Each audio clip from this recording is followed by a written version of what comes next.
10 heures du matin, Baptiste se rend au travail dans le centre de Berlin dans une voiture qui n'est pas la sienne. Cet expatrié français installé ici depuis 10 ans est abonné à une compagnie d'autopartage, une offre de location de voitures en stationnement libre. Il a réservé quelques minutes avant de partir à l'aide d'une application mobile, une alternative qui lui convient très bien.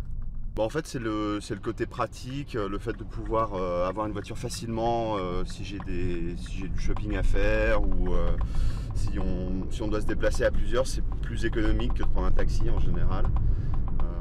Puis on en trouve assez facilement avec l'app, c'est facile de trouver une voiture à quelques minutes de là où on se trouve.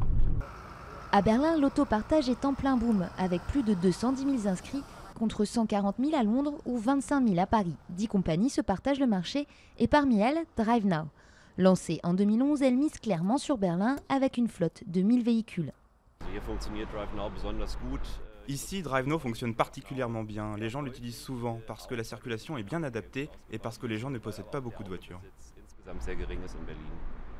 À la mairie de Berlin, ce succès de l'autopartage intéresse de plus en plus. Burkhard Horn, en charge des questions de transport, y voit même une occasion de réaménager l'espace urbain. Ça va devenir intéressant quand ce système réduira le nombre de voitures privées, donc quand on aura plus de place dans l'espace public, car il y aura moins de véhicules dans les rues. On aura plus d'espace pour d'autres activités comme le vélo, les véhicules électriques ou plus de verdure. Là, ça aidera vraiment.